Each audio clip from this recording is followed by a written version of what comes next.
This episode of the Nerf Herder Council is brought to you by Audible.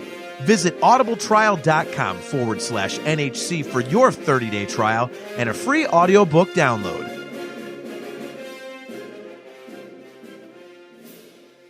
I'm Kevin Thompson. I'm Chubray from Return of the Jedi. You're listening to the Nerf Herder Council. Why, you stuck-up, half-witted, scruffy-looking Nerf herder. You can't use that word. Only we can use that word. Why, you stuck-up, half-witted, scruffy-looking Nerf herder. You can't use that word. Only we can use that word.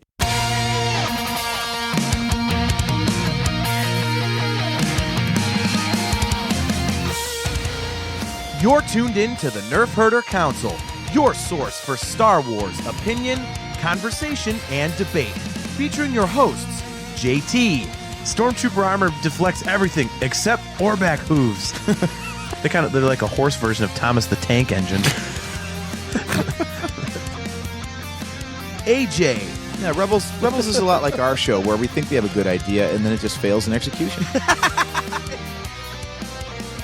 Steve. The vacuum of space does crazy things to your beehole out there, man.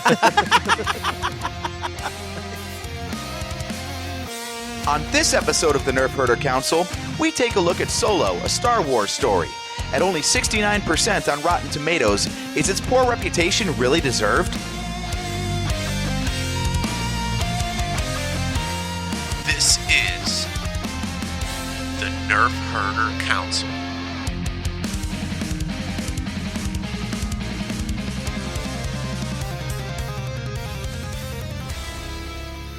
What is up, everybody? Welcome to another episode of the Nerf Herder Council. I am your host, JT. With me are AJ and Steve. What is up, gentlemen? How's everything going? Good.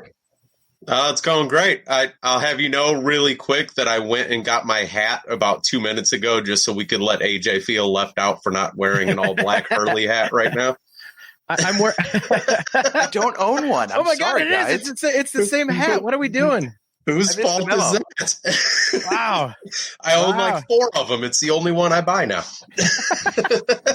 See, I have the coolest shirt, though, because I'm wearing the Celebration exclusive Darth Maul pattern hoodie. So that's...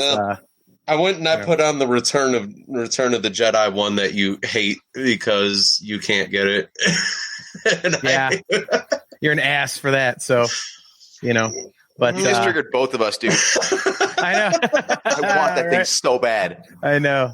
You got to find that for him for Christmas, Steve. That's a must-have item right there. It's so comfortable and amazing, and tell me more, please.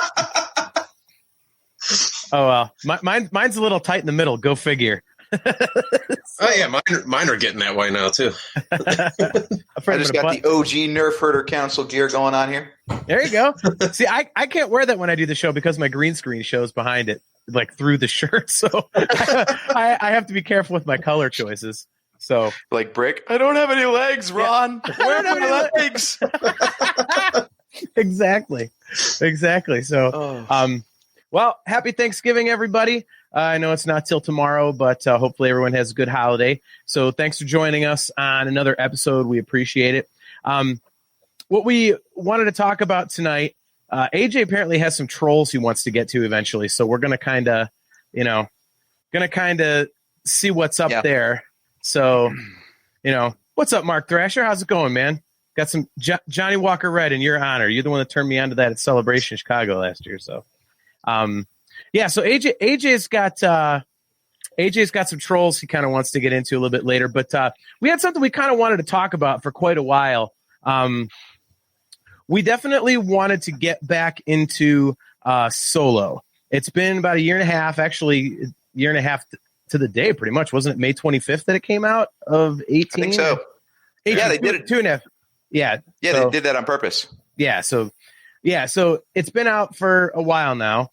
And, obviously everybody knows the backstory where, it came out 6 months after The Last Jedi. So, there's a lot of backlash. So yeah, it'd be 2.5 years now. So, but yeah, a lot of backlash. People did not go see it. Everyone tries to consider it the the one Star Wars bomb theatrically. But it was an awesome movie. I know all three of us loved it. So we kind of wanted to talk about it again, just because it's an interesting thing to look back at 2.5 years after the fact and see how it has aged. And I got to say, I think it has aged phenomenally well. I don't know about you guys, but I see pretty much nothing but universal praise for it anymore. Yeah, it seems like after the initial shock wore off of having to deal with Alden Ehrenreich as being Han Solo in the first place and not having Harrison Ford do it, and people finally they had something else to complain about once, Rise of Skywalker came out, so Last Jedi could get a break. Right. It seems like they were actually able to go back and actually have fun with it and realize that maybe the stuff outside the Skywalker saga is actually some of the best work that Disney's done with the franchise. It really seems like across the board, it is like it's like AJ said, everybody specifically wanted to hate the movie because it was the cool thing to do at the time.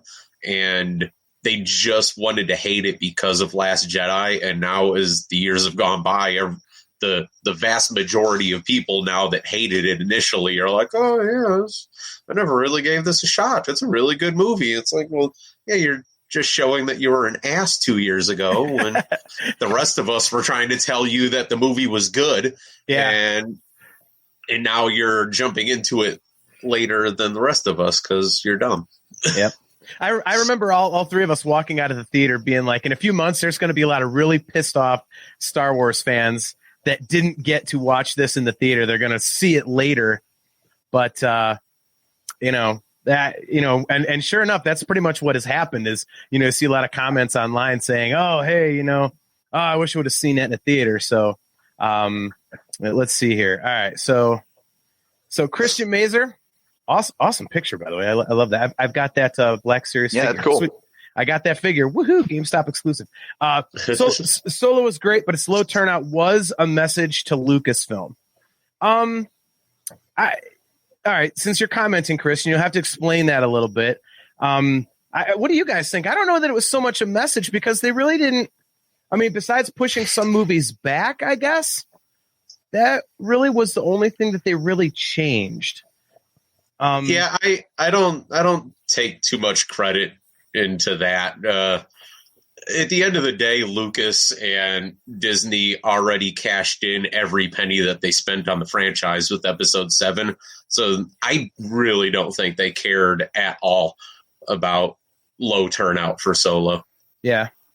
I don't know. I think it was a message, but I think it was the wrong one. Like, people really wanted to express their disapproval of the franchise because of what they didn't like in The Last Jedi. But the message that Lucasfilm got was that these spin-offs really aren't worth making. So they just gave up on the idea, which sucks because Rogue One and Solo were awesome. Yeah. And I mean, we're getting series now instead, but I think, they were obligated to do Rise of Skywalker because they had to wrap up the saga. But otherwise, like all these other future movie plans that they had announced well ahead of time, now we don't even know what's happening with them anymore. We're supposed to get a movie, 2 years from now, 3 years from now? Yeah. It's December 22 because Celebration that year is going to be out. Or where's it? Did they bump? No, they didn't bump it to 23. It's 22 still, isn't it? As far as I know. Yeah, I think so. Yeah, I think so. So yeah, I mean, because Celebration. And we still don't know who in 21 is going to be about that. Yeah, we don't know anything about that movie whatsoever. And by now they would have announced something if they had a concrete plan, I think. Because I mean, they announced like, oh, we're getting a trilogy from these guys, and Rian Johnson's getting a trilogy, and all this. And now we don't even know what's coming next. So yeah, I think the real problem with Solo's message was that it taught the studio not to bother. Yeah. What's up, Rural Farm Boy? What's up, Rural Farm Boy? Welcome. Yeah, I don't know. Like, Christian's expanding on it, saying in regards to the Last Jedi backlash, I see it, but I didn't really see anything change as a result of Solo. It's not like, I think, AJ, you made the point, they had to do Rise of Skywalker. So I don't think anything was changing in relation to what they were doing with that movie based on the fact that people, didn't show up in droves to the theater for Solo. I mean, I guess I don't know. I just thought it was a lot of really narrow-minded people that just went, well, we're going to stick it to him because we don't like The Last Jedi. And they ended up getting screwed in the end. And I think most people that we didn't get a lightsaber fight.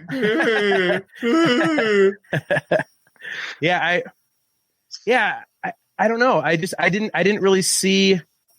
I really think the only kind of backlash from it was, like you said, AJ, like pushing movies back and not doing spinoffs.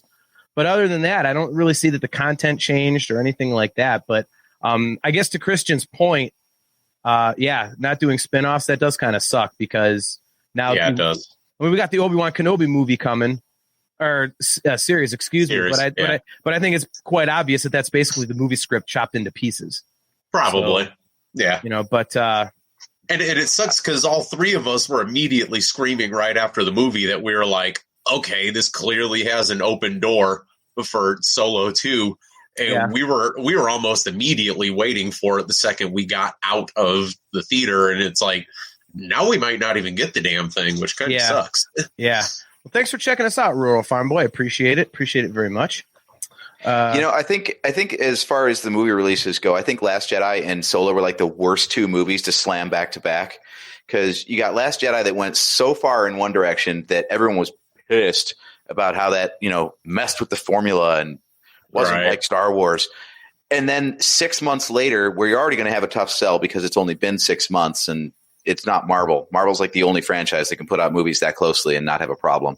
Yeah. But then you get the main gripe on Solo is it's just like greatest hits. Like, oh, he got the Falcon. Oh, he met Lando. Oh, and now he met Chewbacca. And so it was like too far in one direction with The Last Jedi, then too far in the other direction with Solo. Disney had to be so pissed. They're like, man, we put so much time and money into these things. And yeah. I mean, honest to God, I stroke the shaft of Disney a lot. We all know that, but yeah, this was definitely a case of them just making some bad business choices with release dates and the order of movies and everything like that. Like, if you would have did Rogue One and did Solo 6 months after that or a year after that, as opposed to Last Jedi, we might not even be having a conversation right now about it. Like, I think it really was the order of everything, and like Rural Farm Boy just said, it really does feel like it was marketed next to zero. It was almost like, you guys know who Solo is already. We don't need to do a damn thing. And it really seemed like it was just, here's a movie, go watch it. Right. Yeah. It was kind of like, people were saying, we don't need this story. So people got a story that completely threw them for a loop. And then it was immediately followed with something they thought they didn't need. So, so I think, I mean, I don't know. Farm Boy makes a good point. The marketing, I think, played a little into it as well, because, I mean, we were talking about it, how it was, 6 weeks out from the movie, and we weren't seeing this barrage of stuff for months like we had with the other, other releases. Yeah, and it's not even that it's like a bad thing. It's just that through the years of Star Wars, we've been force-fed exactly that. Like months in advance, you get the trailer, and then you get a little bit of the toys, and you get this and this, and then like you get that last push like 6 weeks beforehand where they really shove it down your throat. And like you just said, we were waiting for that and it never came. And then it's like, oh, hey, the movie comes out Friday. You guys remember? And it's like, oh shit. Yeah, it is. Like we got yeah. Well, this is also the first time they've had the issue of trying to market a film that was in theaters, because it was only 6 months spread. So they had like 3 months they were trying to milk The Last Jedi for theatrical and Blu-ray, and then try to like pivot over to Solo, and people are like, what? I think it just confused people, honestly. Yeah, right. Yeah, I loved it, and I guess it was interesting for me because I'm probably naive, and this kind of like popped some holes in that for me, I suppose. But I just figured it's a Star Wars movie. Everyone's going to go see it because it's a Star Wars movie. I mean, like, look at us. We're like, Star Wars, we're going to go see it. And, even it's probably what they thought too. That's probably why they didn't market the damn thing. They were just like, once we stamp Star Wars on it, people are going to come in droves anyways. So just go for it. Yeah. I mean, our cousin, says Solo was a fun film. Didn't need to see everything spelled out for us, though. Even where his name came from wasn't necessarily still a great film. See, I understand that you don't have to have everything spelled out, but I see one of the things that I love most about the movie was how they did that. And by the way, Mark Thrasher, yes, this is the Celebration exclusive Darth Maul hoodie from Chicago last year. So good eye. Yeah, I see. I agree where we might not have needed all that, but I still think it was a fun story. And personally, I love, how they explain the stuff. I mean, we talked about this in our review of it. Chris mentions, even where his name came from wasn't necessary. Yeah, but they didn't go through some big long thing. It was just Han Solo. And I thought that was awesome because it's like, okay, it addresses it, but in 2.5 seconds. So I thought that was fun. I mean, I liked how they did that because, they showed the important stuff, how he meets Chewie, how he gets the Falcon, how he meets Lando, and the Kessel Run. I think those are the main things you needed. And then they just threw other stuff in there, for the heck of it, the golden dice, how he gets to the BL-44. So I thought they did a great job with it. So yeah, you're both right, because we've even talked about it on one of our shows before that sometimes Star Wars goes a little too far to try to fill every single crack, and it's just like there gets to be a point where it's like, okay, we don't need all of this, we need a movie of Han Solo chewing his fingernails for 45 minutes, while he's sitting at a intergalactic rest stop with the Falcon. No, we don't need to know that stuff. But but swear to God, sometimes some of the fans, some of the EU fans and stuff, they crave that stuff, where it's just they want to know every stupid little detail of everything. And yeah, that's not necessary. But you're 100% right, John, that we only heard in passing through the original trilogy and stuff about, how he got the Falcon, and we've heard the Kessel Run, but so it was nice to actually get those put into a little bit of detail. So now they're not just passing sentences, passing one-liners in the original trilogy and stuff, or the sequel trilogy for that matter, when he corrects Rey in episode 7 about the Kessel Run and everything, It changed from just being one-liners to actually giving us a real story, which was definitely cool. Yeah. I mean, it was just a really, really fun movie. And, it was, the Force Awakens, I was kind of like, okay. The Last Jedi, I was really thinking really hard during the movie, which, I mean, I loved it, but it was a very different experience for me. Rogue One, I was just sitting there oh my God, this is amazing. But Solo was the first Star Wars movie that since maybe I was a kid, where I was literally sitting in my chair going, yeah, oh, like rooting and cheering stuff. It was that much fun. And the only thing I remember is I remember you hating Chirrut Imwe before Rogue One, and absolutely hating that character until we seen it. And then I think we all kind of, I don't want to say we hated, but we had doubts about the character Alden for Han Solo, but honestly, 10-15 minutes into the movie, I swear to God, you just kind of forgot. He really did such a good job that I personally, very early in the movie, I really just kind of, that thought went away. I was like, oh, be damn, this guy's pretty good. Now I can watch that movie and it's not even a thought process anymore that it's not Harrison Ford being Han Solo. It works. So. Yeah, that's the thing. People want to gripe about something the way they handled Luke's character in the sequel trilogy, for example, going that's not Luke Skywalker. That's not how he would act. I've never heard anyone say anything about Solo in his movie going, that's not Han Solo. That's not what Han would do. Right. They nailed the character, and they did a great job casting a replacement for Harrison Ford. I mean, who else are you going to get? So I had no problem with the casting whatsoever. I understood that you're not going to get Harrison Ford unless you're going to deep fake him back to, the 70s. Yeah. Get American Graffiti deep fakes going on. Then we're stuck with what we get, Yeah. Oh man, could you have imagined the horrid look if they would have just gotten Harrison Ford and just tried to age change the movie with CGI? Like, oh my god, that thing would have been horrendous. Yeah, that would not have been good. So, real quick answer to a question. This is the image that I found because this is Obi-Wan in a fez hat. Yeah. You're right. Yeah. Obi-Wan in PowerPoint. So supposedly, that's where you can see the golden dice if you Google it. So, there for our cousin, there you go. That's your answer. That's like you were talking, JT, about how much fun this movie was.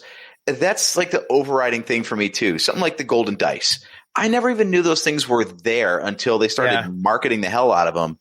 And I can imagine the writer's room where the Kasdans are sitting there going like, what little plot thread can we pull on and like make a story out of? Yeah. And then we get this whole movie that starts with the dice that most people never even knew existed in the movie in the first place. Yeah. Like that's just clever. Like that's one of those little bits of lore that like didn't need explained, but it was like really fun and satisfying to see it play out. Yeah, they were probably just there on accident in the original trilogy, like the blue jeans guy in the last Mandalorian episode. Yeah, right? or like the guy with the ice cream maker in Empire, and it became this like thing. So like I mean, and it's one of the things that they're doing so well with the Disney stuff is like we see it in the Mandalorian, where they take this thing that's like for us the super nerds is some huge big deal, and they throw it in the episode so it looks like something normal, like it was carrying the Beskar in Mandalorian, and people are like, oh, that's just a carrier thing. Whereas the rest of us are like, it's the ice cream machine. Like, yeah, right. So and the golden dice was more of the same. So so I think that and the DL-44, like who knew that was a disassembled sniper rifle? Yeah, and that's again one of those quick things that they just did. It's like takes a gun apart, throws it to him, you're like, oh, there's the DL-44. Like, so I didn't even notice it at the time. It was so silhouetted. I was like, okay, it's a blaster. But it wasn't until later shots that I was like, oh, that's the one. Yeah. Yep. Mark brings up a good point that, showing Lando and Han, their interaction, it kind of was a little bit of a setup, kind of for the Rise of Skywalker. Because it's like, hey, here's bringing in some more Lando. So that was pretty cool. Mm-hmm. So, I mean, it was interesting to see how they met and everything like that. And, just seeing, especially how they kind of intimated that Han's girlfriend had kind of, hooked up with Lando. So that was pretty funny. So that was good. But I think, again, one of the things that hits me the most is that, we, and I know there were a whole bunch of other people that thought this same thing, were completely dead on when we said that this movie was going to age very, very well. And that there'll be a lot of fans, I think, looking back going, man, I wish I would have seen that in a theater. Because, it's first of all, I think the hate for Disney was unfounded. I thought it was ridiculous at the time to say, I'm not going to go see this because I didn't like the other movie. But also, as much as we may not have needed a Han Solo story, he is one of the 3 most popular characters in the entire saga.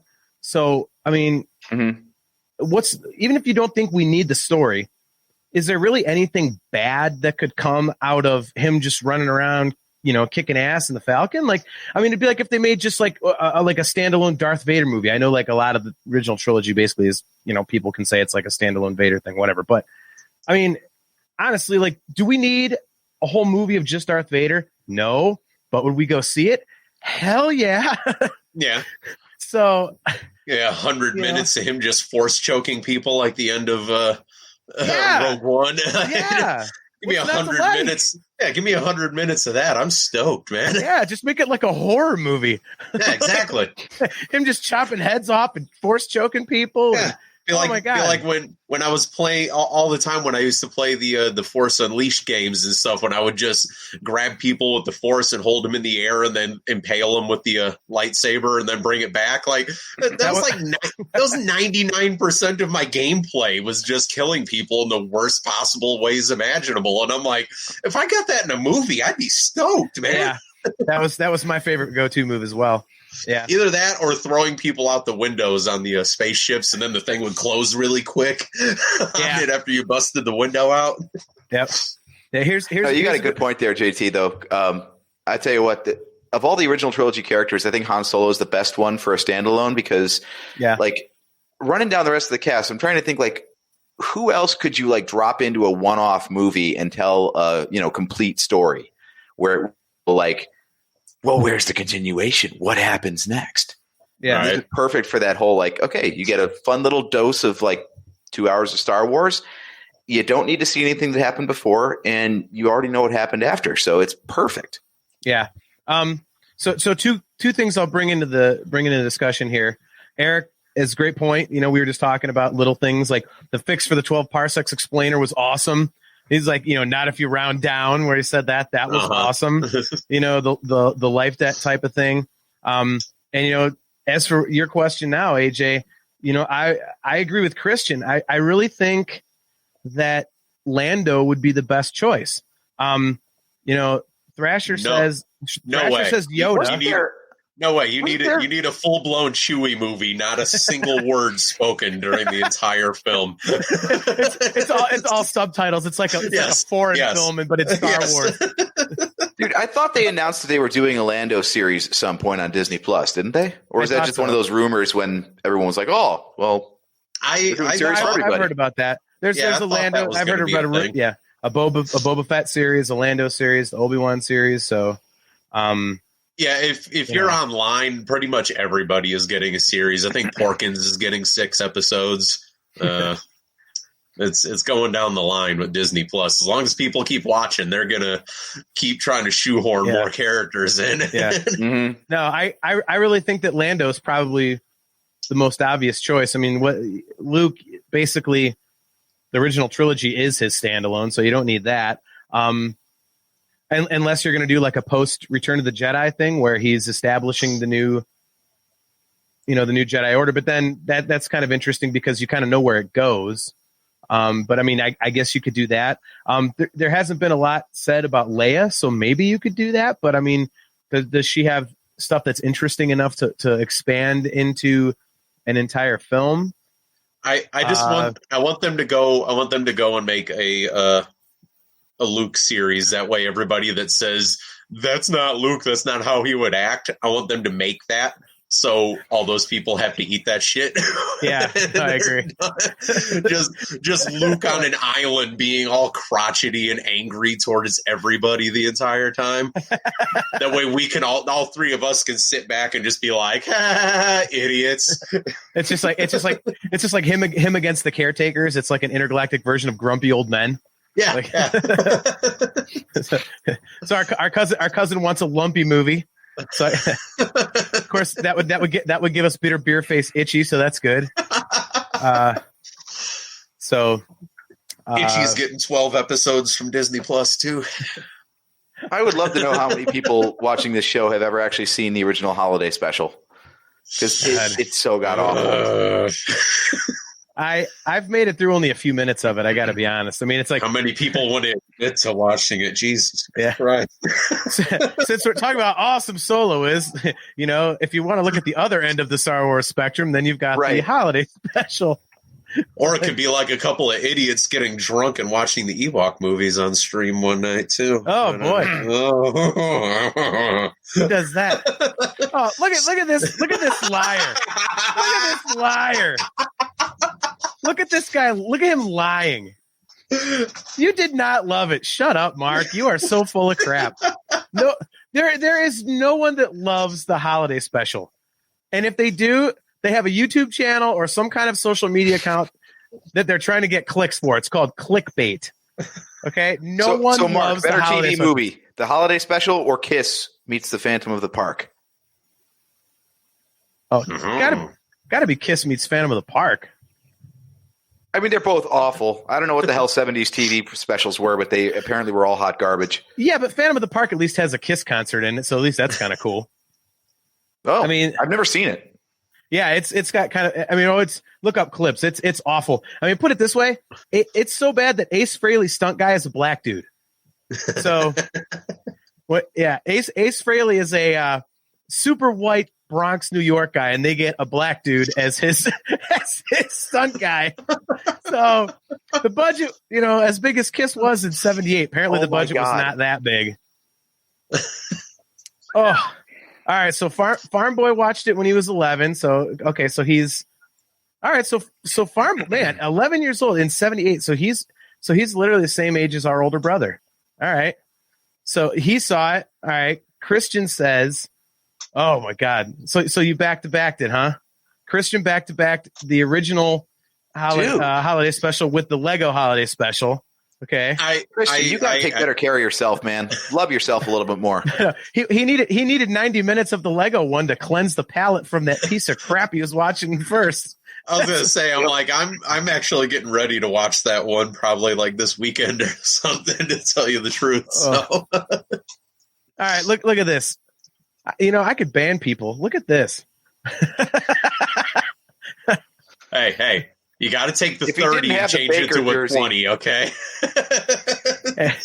That's the last 30, you can take the first 10 and be okay, but the last 20, that's the rough one. Yeah.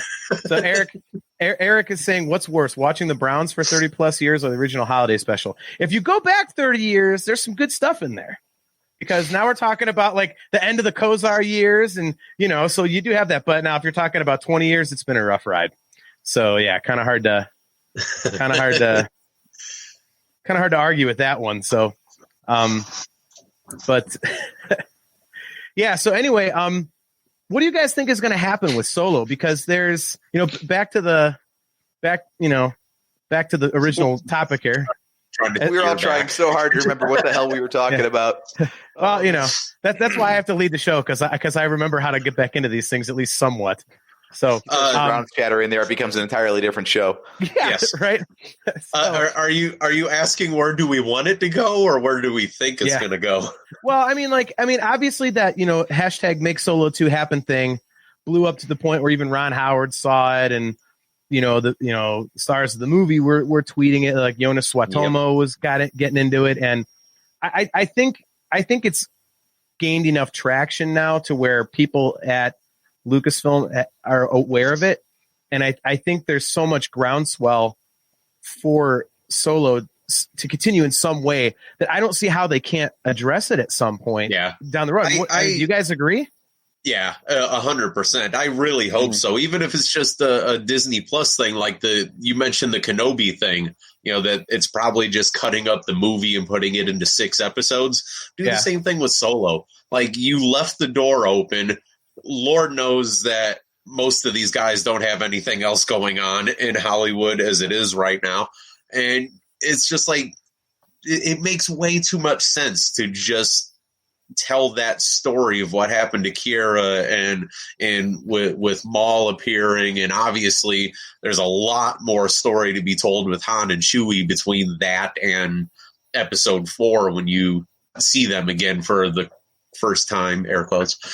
So it makes, even if it's just like a 6 episode thing, there's something there that you could easily tell and be good too. Like, I don't even think it would be a horrible story. Like, you get the same characters back and you do the damn thing right, and it would be good to watch. I wouldn't even understand for the life of me how it would not be good. Yeah.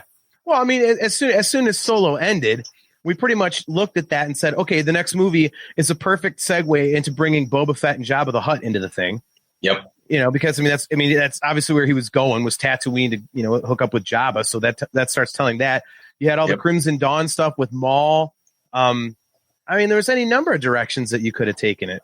So, what do you think, AJ? It's almost like it's an inevitability, I think. I agree. Everything you just listed, we know that they love telling Maul stories. They've got all the characters in place to continue the story from the movie, and all the stuff they keep bringing in is all like Legends stuff, and they love all the book material and stuff like that. The Tales from the Mos Eisley Cantina was like a hugely popular series of books. So I could totally see them just wanting to set all that stuff up. And you've got so many directions that stuff can go too. Like, it's not like any of the stars are even like too big to do the show because they're getting like top level talent. Yeah. So you could totally get Jonas to be Chewbacca. You know, Alden Ehrenreich. I don't know what else he's doing, but I haven't heard his name. So nothing. I'm guessing he'd be back for Solo, no problem. Yeah. Game of Thrones is done, so you got Kira lined back up again. So it seems really easy to get this done. Honestly, it's probably just a dollars and cents thing. Like, just back a money truck up to these people's houses and get the stupid thing done. Yeah. Well, I mean, at this point, using the technology that they're using in The Mandalorian with that giant back screen, apparently it's made this stuff like, I can't say really affordable because everything's relative, but, from watching the behind the scenes, the behind the scenes thing on Disney Plus about The Mandalorian, it's cost effective. So they've got money to spend in other areas. And don't all these actors, when they sign on for these movies, sign on for like 3 or something just in case? Or is that just a bull crap? Or, Farm Boy put in the comments, I didn't put it on the screen, but he said, don't believe rumors and stuff. Well, maybe that's just a rumor that I read that was full of crap. But I thought they always sign these people on for multiple projects just in case something blows up and they want to, You would think so, especially a company like Disney and stuff. You'd think that they would want to lock that down without having any issues. But I'm sure they're padding out options. Yeah. Like, you notice how now like video games and animated stuff, like you get like the original actors in all these kinds of other things that they never would have shown up in before. So I'm guessing they have all those loopholes closed in all their contracts. Be like, we don't know what we're going to need you for yet, but we're going to lock you down for all of it. And then just, exercise our options if we want, kind of a thing. Yeah. Rogue Squadron series is the perfect setup for Fast and Furious style Star Wars films. Yeah, that's a good one. I really like the Battlefront 2 book with Iden Versio and Inferno Squadron. So I think that would be cool if they had more stuff with them. That was really good. I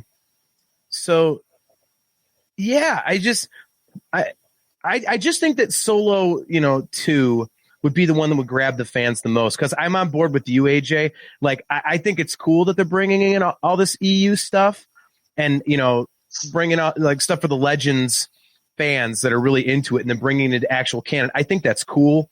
But I think if you're going for mass appeal, you've got to stick with the stuff that everybody knows. And, characters like Han Solo and Lando Calrissian and Jabba the Hutt are so established. And then especially considering, the retro popularity of the Solo film, I think that's their safest way to go. So, it'll be interesting to see how they handle it for that reason. So, oh, look at this. There we go. So Christian says, girl from Rogue One has a 2-film contract, rumored to be working on a prequel story. Yes, please, more Rogue One. Oh, that's right. Was it Felicity Jones?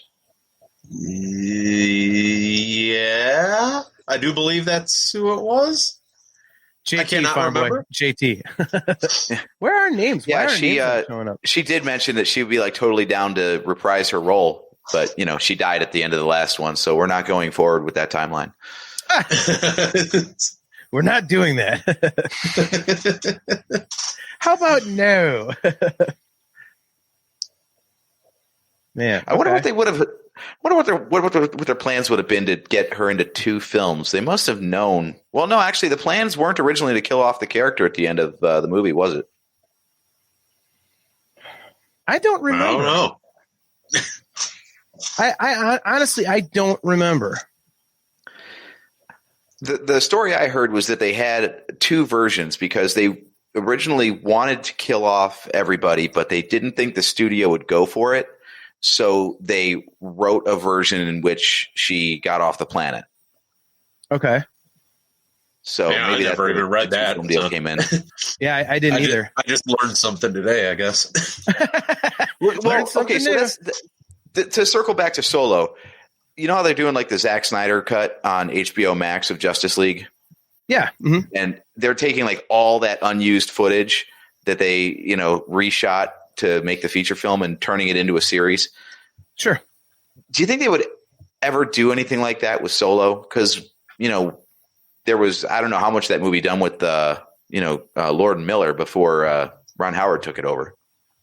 There was a reasonable amount. I mean, they had a lot of stuff shot, and they basically weren't making them do multiple takes. They kind of went for a very live feel, and apparently there was a lot more humor in it. So they had to redo a lot of stuff because they like to get, like in Star Wars, they like to get a ton of takes so that they can, kind of piece things together as they go. And then if there's other unused footage, they can go do things with that. And I guess there wasn't a lot of that to do. So it was almost like a kind of like a what you see is what you get. So, but so yeah, I don't know. Yeah, I mean, Lucas was famous for shooting a ton of extra stuff. Look at this. We saw her die. What are you talking about, Mark? I think Mark's been drinking too. We saw her die. I don't know. The whole big explosion you could see from space, and they were, I don't know, a couple hundred yards away from it. It's pretty self-explanatory there. I mean, see, this is what Ravens we didn't see their charred remains like Aunt Beru, and so right. We don't have receipts, damn it, so they might be alive. Christian asks, aren't they doing an extended recut of Last Jedi?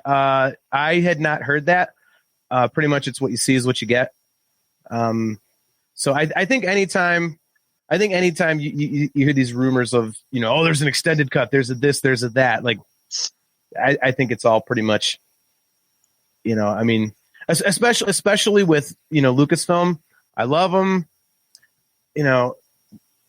They're doing a great job, but I think we know that their ego is big enough to where they're not going to make a move like putting out another cut of a movie, because that's going to be like, okay, well, all right, sorry, online trolls, maybe you'll like this one better.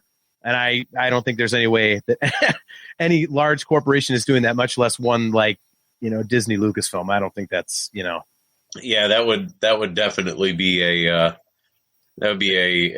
rough one to try to go and remake. Oh, yeah, there you go. There you go. There, fake news, recount the bodies. Yeah. Hey, those could have been anyone's skeletons. We don't know. Yeah. Right. How do we know that they weren't dead already before the good point? maybe they were 102 years old, damn it. Maybe Beru burned something in the kitchen and it was just a house fire. Who knew blue milk was so damn flammable? Yeah. Well, considering we've talked many times that it's actually booze, it would stand to reason that it's flammable. I don't know. Maybe the power plug was all frayed on that Cuisinart she was putting the vegetables into or something.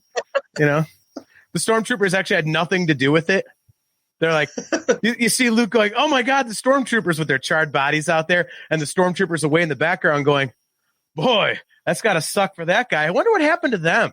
And then they just keep on trundling away. Like, that's one of those little known stories we'll get later on. Uncle Owen and Aunt Beru were killed by a kitchen accident. Yeah. That'll be one of those Disney shorts. Aunt Beru's kitchen accident. And that's what happened. She had a kitchen fire from the Cuisinart and tried to put it out by dousing it with blue milk, which is flammable because it's alcohol, and the whole damn place went up.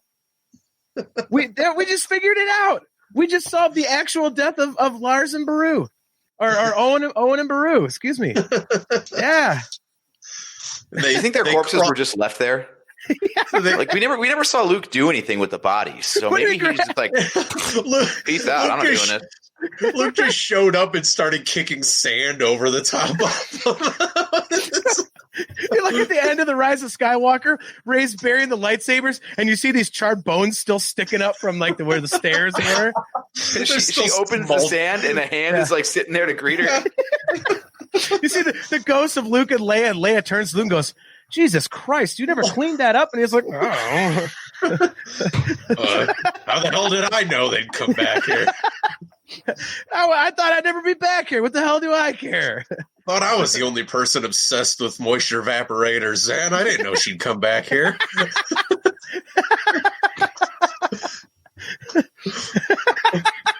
The damn hands farm boy. The hands are still smoldering a little bit while she moves the sand out to bury the lightsaber hills.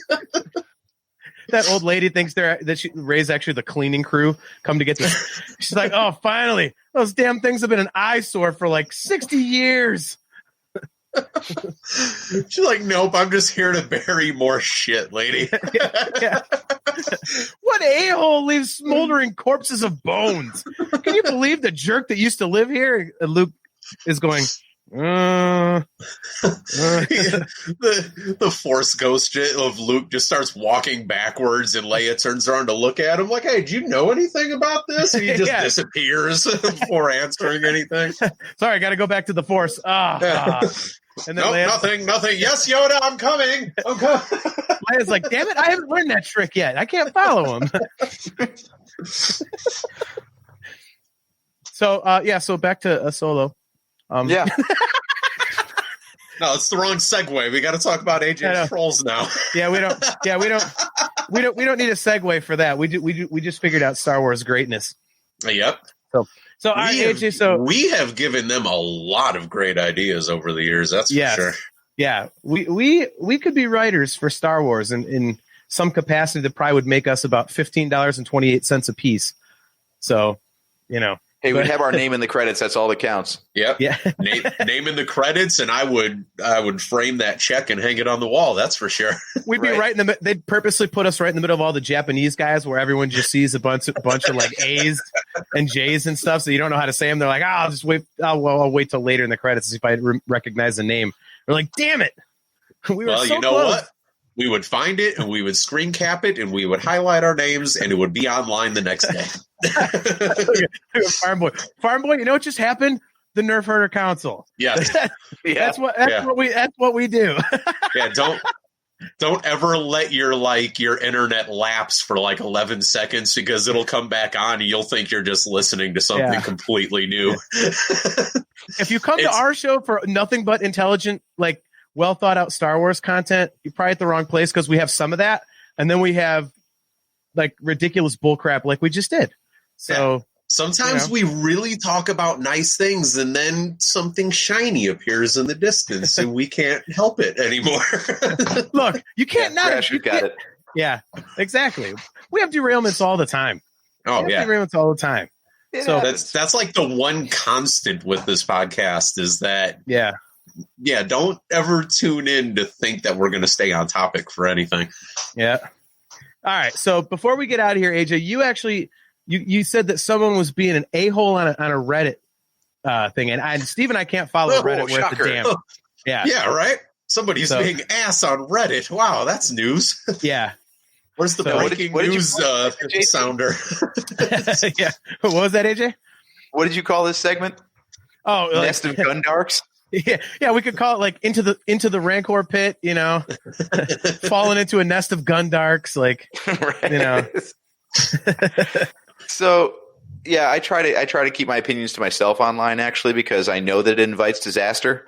Thank you, Rural. I thought, like an actual.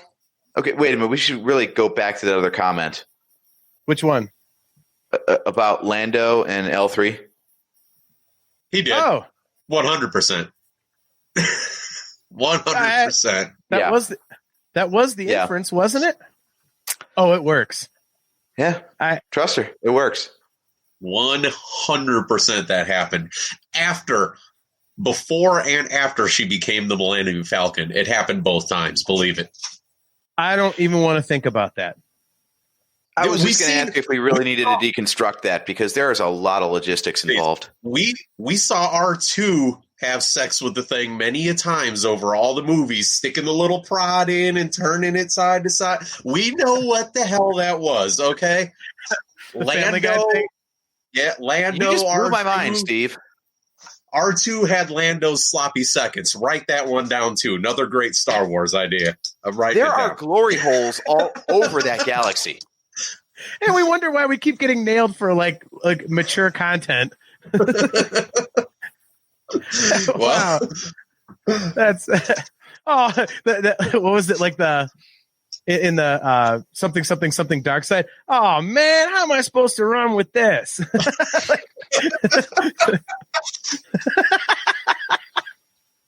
Oh my gosh. So yes, that was intimated, Chris. That's all right. So before we get really gross, all right, bring up your troll thing, AJ. So before we get derailed again into something that gets really gross. Okay, so I tried to just like post something positive out there. Just someone posts something about Star Wars that isn't like a flaming pile of dog crap. That I was like, oh, I'll back this up because someone had mentioned that they thought that the sequel trilogy gave us gorgeous cinematography, and one of the top comments said that having actual lights and the lightsaber props helped. And you guys know that I'm huge on the lightsaber stuff. And I mentioned this in Force Awakens, right, JT? Like we walked out of there, I was like, oh my God, those lightsabers looked awesome, right? Yeah. Because like I've always had that gripe. Remember my prequel gripe was like the CG characters always had light being cast on them by the lightsabers. Yeah. And the live action guys never did because you could tell it was, thrown in after. And that was always like a big peeve of mine. So like when I saw actual light from actual lightsabers on the actors in the sequel trilogy, I was like, this is phenomenal. This is everything I've ever wanted. So I said that. I said, completely agree. The saber effects alone made this trilogy for me. I knew we were in for something special when Kylo froze the blaster bolt and you could see it like casting off the troopers and Poe as he was being dragged past and everything. I got lit up for saying that I actually liked that, and that was like one of the highlights of the trilogy for me was proper lightsaber effects. It's just unreal to me how everyone can find something to bitch about even when you're saying you like something. Yep. Welcome to the internet. Today must be your first day.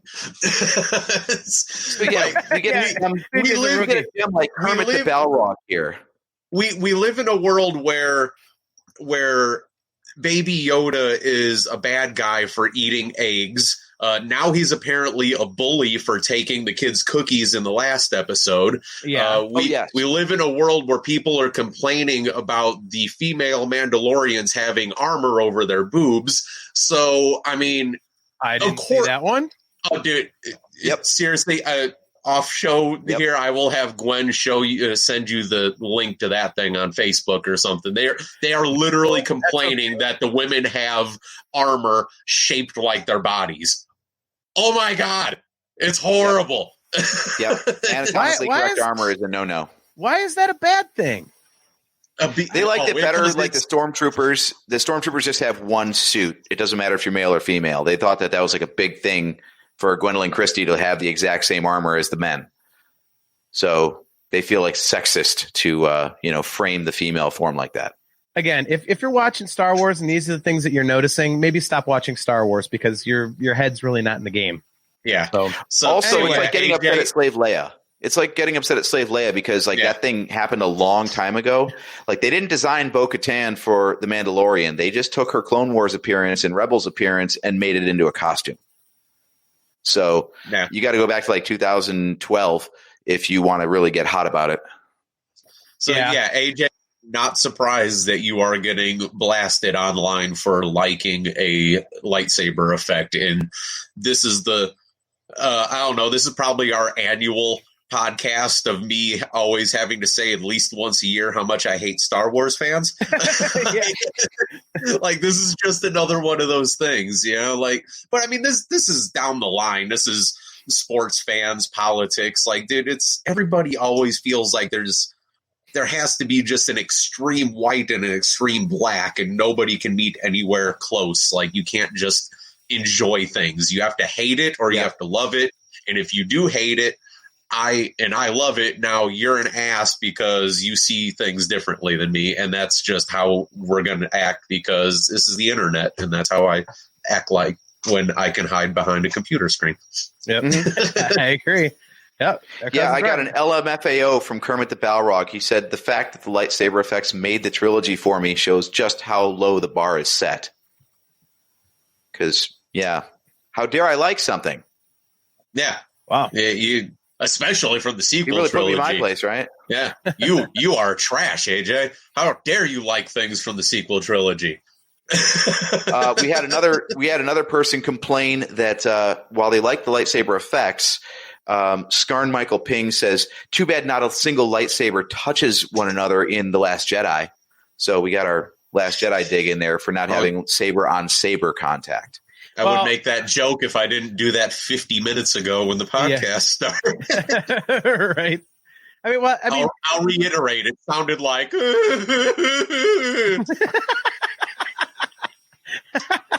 See, rural's like us, man. He loves all Star Wars. Comes from the OG. Yes. I mean, look, it's, we don't love all Star Wars. Like Rebels is, we're not big Rebels fans, but we're with you. I mean, even bad Star Wars is cool. I mean, so. Unless it's a Resistance. It's not cartoon people. I don't know. Okay, I'm going to hold back on that one. Maybe I need to watch a couple more episodes, but oh boy, that one is definitely low on my list. I think that the biggest problem with Resistance is it's just inconsequential. I don't think it's bad. It's just there. Yeah. But, what do you think about this take? No itchy in the holiday special, that's for sure. What do you think about this take? Apparently, several times when lightsabers met flesh, nothing happened. J.J. Abrams does not know how lightsabers work. Which movie are we talking about? No idea. Must be 7 or 9, though. Well, I mean, you can make that argument about any of them. Well, I mean, how many times, I do remember in episode 8 when the one lightsaber hit the flesh of Snoke and it cut him in half, and that would not happen totally, right? Oh, I'm stupid. That was Ryan Johnson, though. That wasn't JJ. Okay. I forgot that was a JJ thing. Yeah, okay. So Ryan Johnson knows what the lightsabers do. Okay. And how many times have we seen like someone cut somebody with a lightsaber and it just makes like a big flash of light across them instead of, I don't know, cutting into them or cleaving them clean in half and all this? It's Star Wars. They do have to play the kid element a little bit and not have like mass, abattoir style carnage everywhere.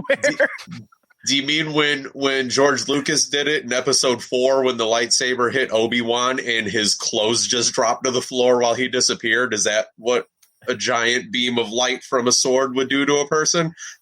He turned into the Force. Yeah. So what else you got, AJ? Let's see. We actually have some good stuff too, though. I didn't want to, end this show on too much of a down note. So, okay. Beelzebub, nice to hear from him. Nice to know that our Dark Lord is on Reddit. But well, he's not busy. At least we know he's on Star Wars Reddit. He's working overtime this year. Yeah, I was going to say. When you're not burning souls in eternal damnation, he's on Star Wars Reddit. Right.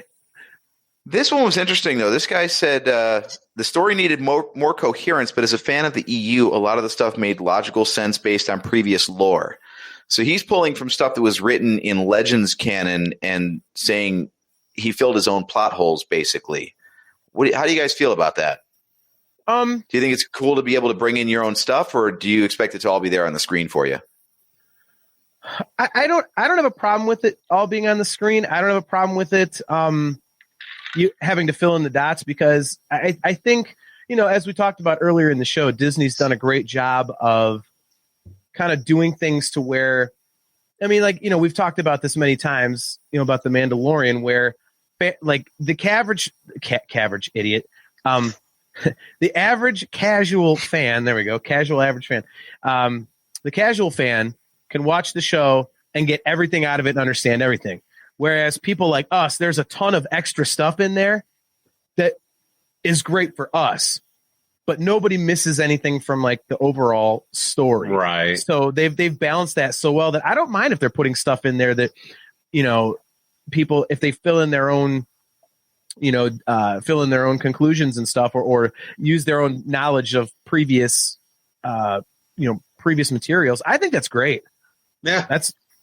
I'm perfectly fine with that. Giving the people who know a little bit more, just that little bit extra, to in each episode or each movie or whatever. But yeah, John's 100% right, where it's like, if you don't know that stuff, it's not like you are left in the dark with the storyline after that. Then we would have a problem. If you watch like the new episode of The Mandalorian, you're just like, I don't get a damn thing because it's all inside jokes. Nobody wants that.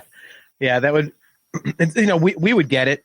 And we would love it, but how much shelf life is that going to have on a platform like Disney Plus, where they're trying to suck more people into, the product? It's just going to be like, well, I don't understand this. I mean, I've got a couple of friends who aren't really big Star Wars fans who love The Mandalorian, and it's because they're like, oh, I can get into this. Like this is my speed.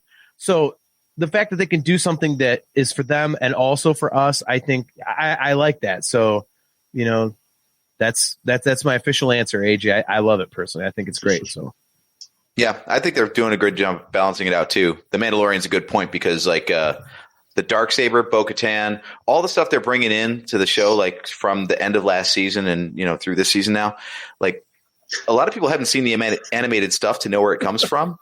It's so cool to see these people like completely uninitiated and see if they can follow the story. And the answer is yes. Yeah. And to know that, if they want to go back and check out all the lore about it, they can, but it's not required. Yeah. It's great that it works on like so many levels, Yeah. I think it'd be cool if they had like a show that kind of explains all the Easter eggs. So that, again, the casual fan can see all these things and go, wow, that's really cool. It might, give them something more to latch onto where Star Wars is concerned. They could kind of look at it and be like, oh yeah, well now I kind of want to learn more about this, the pearl and the crate dragon and stuff like that. Who's that guy that showed at the end of the first episode? Like a lot of people didn't know that that's Boba Fett, which is a huge plot thing. Mm-hmm. So, even something little like that. So, all right, you got anything else, AJ, or? I think we're good, man. All right. Yeah. It's a good positive space to leave it. And we didn't even get around to talking about the latest episodes of Mandalorian, so we'll have to circle back on that next time. Yeah, we'll have a couple episodes more to talk about in the next episode. So so that was fun. I appreciate all you guys that are watching and tuning in. Thanks for coming around and subscribing and checking out the show, Farm Boy. Christian, it was great to see you. Cousin Chris, everybody.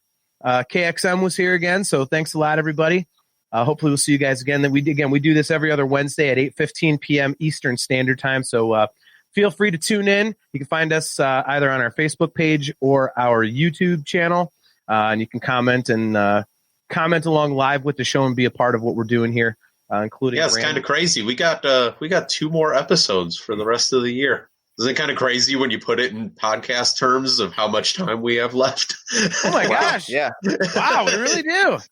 It's insane. Like I was just thinking about that while you're talking. I'm like, wow. I was trying to think how many episodes of The Mandalorian we could talk about. I'm like, well, we'll get 2. Well, technically 3, right, for the next podcast now. Then I'm like, holy crap. I'm like, we're in the middle of December at that point. I'm like, then our next one's like December 23rd. Like, oh my God, dude, what the hell?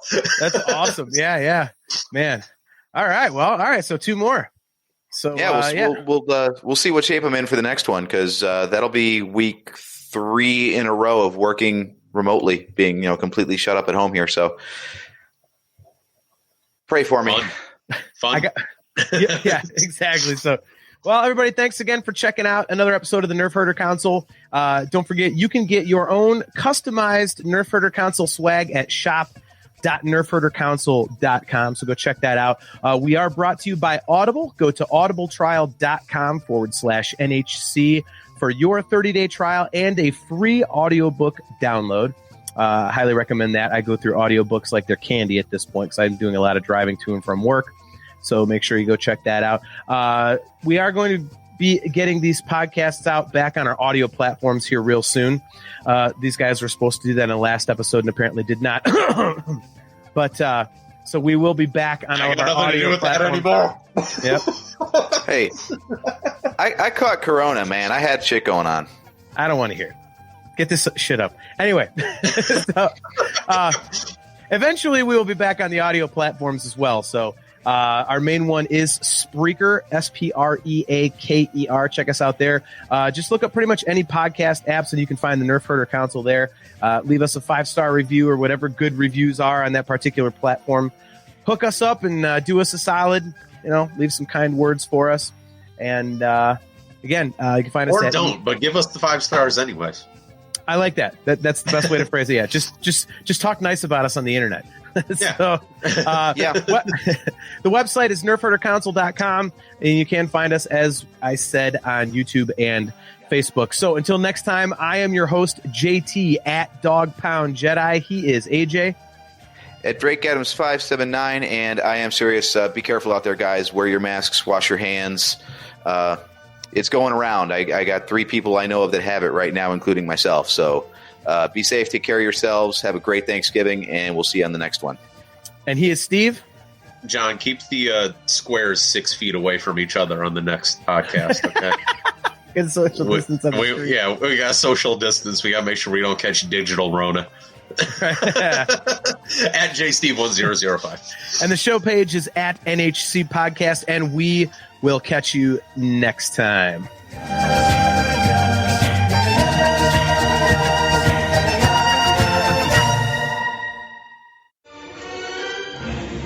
This bucket of bolts is never gonna get us past that blockade. This bucket's got a few surprises left in her. Plus, me and Chewie are on it. Ain't that right, Chewie? Hell yeah, you my Nerf herder. You my Nerf herder. Ha ha!